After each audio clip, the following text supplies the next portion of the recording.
নমস্কার, আমি চামেলি মণ্ডল। চামেলি মণ্ডল চ্যানেলে সবাইকে স্বাগত জানাই। আজকে আমি বিশিষ্ট সাহিত্যিক বিভূতিভূষণ বন্দ্যোপাধ্যায়ের লেখা সই গল্পটি পাঠ করে শোনাব আপনাদের। আশা করছি গল্পটি আপনাদের ভালো লাগবে। শুরু করছি আজকের গল্প সই। দুপুরে বাসায় শুইয়া আছি। এমন সময়ে উচ্ছ্বলিত খুশি ও প্রচুর তরল হাস্য মিশ্রিত তরুণ কণ্ঠস্বরে শুনিতে পাইলাম। ও সই, শৈল, কেমন আছো? ও সই। পাশের ঘর হইতে আমার ভগ্নী, বিধবা, বয়স 30-এর বেশি, হাসির সুরেই বলিল, এসো সই, এসো, বসো। কি ভাগ্যি যে এ পথে এলে। এই তোমার সয়া হাট করতে এলো। নতুন গুড়ের পাটালি সের দুই করেলো আজ বেনবেলা। ছোট ছেলেটার আবার জ্বর আর সর্দি, তাই তোমার সয়াকে হাটে পাঠালাম। আমি বলি সইয়ের সঙ্গে কতদিন দেখা হয়নি, ছেলেটাকে নিয়ে আর হাটের ভিড়ের মধ্যে কোণে যাব, সইয়ের বাড়ি একটু বসি। কথার ভঙ্গিতে মনে হইল দুলে কি বাগদিদের মেয়ে। আমার বোনের সহিত সই পাতানো তাহার পক্ষে আশ্চর্য নয়, কারণ তাহার শ্বশুরবাড়ি নিকটবর্তী এক পল্লী গ্রামেই। ছেলে মেয়ের লেখাপড়ার সুবিধার জন্য শহরের বাসায় থাকে। দুপুরের ঘুম নষ্ট হইল। বোনের নবাগতা সঙ্গীটি লেখাপড়া ভালো করিয়া শিখিলে অ্যানি বেসান্ট হইতে পারিত। মুখের তাহার বিরাম নাই, অনবরত বকিয়া যাইতেছে এবং কথার ফাঁকে ফাঁকে মাঝে মাঝে ছেদস্বরূপ বলিতেছে, সই, একটা পান দেবা? দোক্তা খাও না? তা দেও, একটা এমনি পানও দেও। ও হাবলা, এই তোর সেই সই মা, চিনতে পেরিলি? হ্যাঁ রে বোকা ছোঁড়া, গড় করলিনি সইমাকে? নে, পায়ের ধুলো আর নিতে হবে না, এমনি গড় কর। পান খাইয়া সে আবার শুরু করিল, ঘরের কত ভাড়া দেও? হ্যাঁ সই, 13 টাকা। ও মা, কোনে যাব? তা কি দরকার তোমার শহরে এত টাকা খরচ করে থাকবার? হ্যাঁ সই, দিব্যি তোমার ঘরডা বাড়িডা রয়েছে গেরামে, আম কাঁঠাল গাছগুলো দেখা অবানে নষ্ট হয়ে যাবে।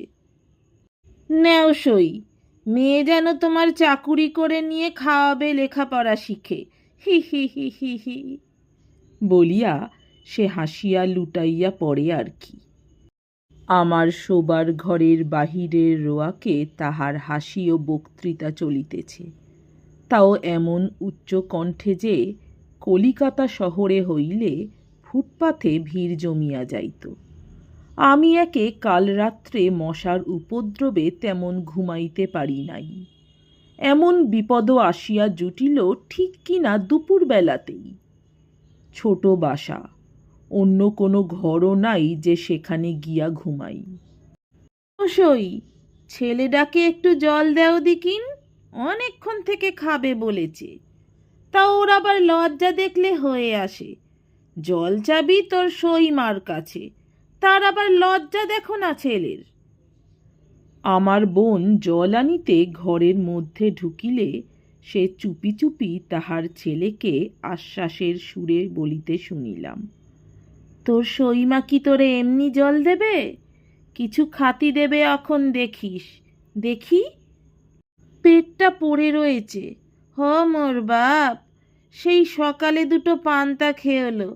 হা হা, পাটালি হাটে বিক্রি হলি চাল কিনে নে যাব, এবেলা ভাত রাঁধবো এখন। এখন তোমার সইমা যা খাতি দেয় তাই খেয়ে থাকো, পয়সা নেই যে মানিক। এই সময় আমার বোন জল ও বোধহয় বাটিতে একটু গুড় লইয়া রোয়াকে গিয়া উপস্থিত হইল, কারণ শুনিলাম সে ছেলেটিকে বলিতেছে, নে হাবলা, হাত পাত, গুড়টা খেয়ে জল খা, শুধু জল খেতে নেই। হাবলা ও হাবলার মা যে একটু নিরাশ হইয়াছে, ইহা আমি তাহাদের গলার সুর হইতেই অনুমান করিলাম। হাবলার মা নিরুৎসাহভাবে বলিল, নে গুড়টুকু হাতে নে, খেয়ে ফেল, যেন রোয়াকে না পড়ে। ঠিক দুপুরের পরই সময়টা। এখন যে কিছু খাইতে দেওয়া প্রয়োজন, এ কথা আমার বোনের মাথায় আসে নাই বুঝিলাম। তাছাড়া পল্লীগ্রামে এরকম নিয়মও নাই। ভালো কথা সই, তোমার জন্যই ভালো লঙ্কার বীজ এনেলাম। এই মোর আঁচলে বাঁধা ছিল, তা রাস্তার মাঝখানে কোথায় পড়ে গিয়েছে। বাসায় জায়গা আছে গাছপালা দেবার? আসছে হাটবারে আবার নিয়ে আসব। এই সময়ে আমার ছোট ভাগ্নে স্কুল হইতে ফিরিল। টিফিনের ছুটি হইয়াছে। সে সকালে খাইয়া যাইতে পারে নাই বলিয়া ভাত খাইতে আসিয়াছে। ও টুলু, চিনতে পারো তোমার সইমারে? হি হি হি। ও মা, ছেলে এরই মধ্যে কত বড় হয়ে গিয়েছে মাথায়।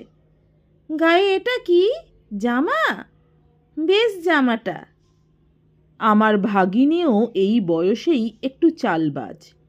গ্রাম হইতে আগত এই সইমাকে দেখিয়া সে যে খুব খুশি হইয়া উঠিয়াছে, এমন কোনো লক্ষণ তাহার ব্যবহারে প্রকাশ পাইল না।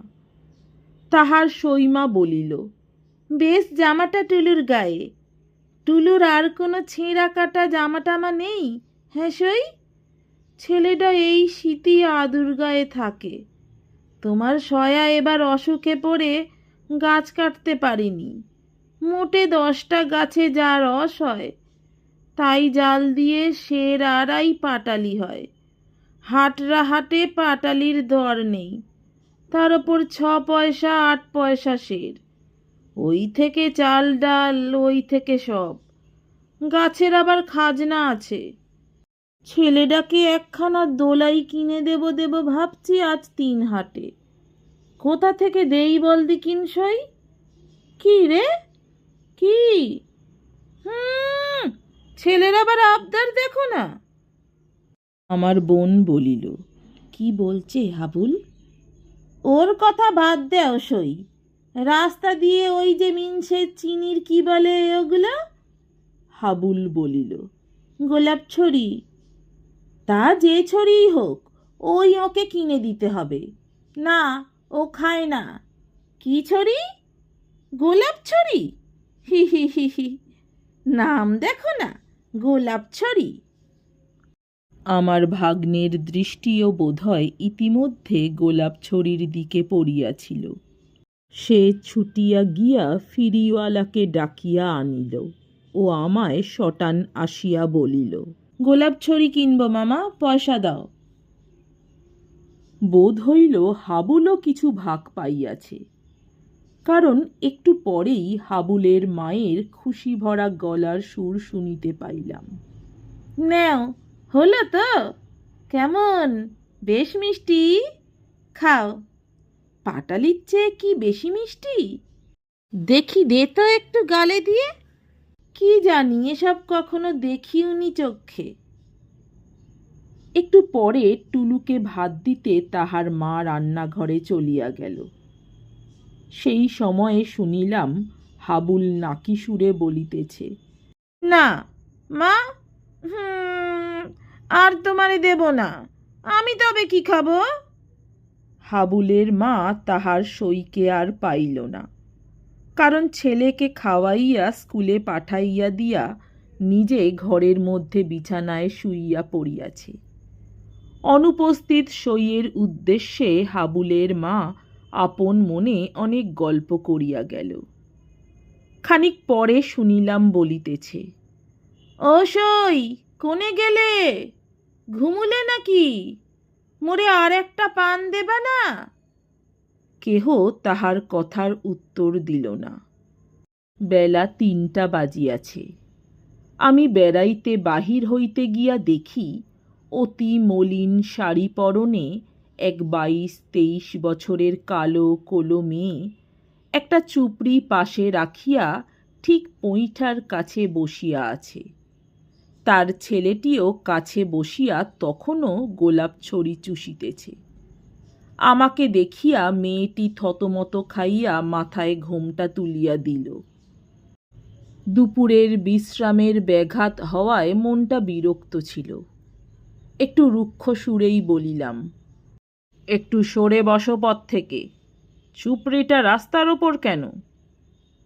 মেয়েটি ভয়ে ও সংকোচে জড়সড় অবস্থায় চুপড়ি সরাইয়া একপাশে রাখিয়া নিজে যেন একেবারে মাটির সহিত মিশিয়া গেল।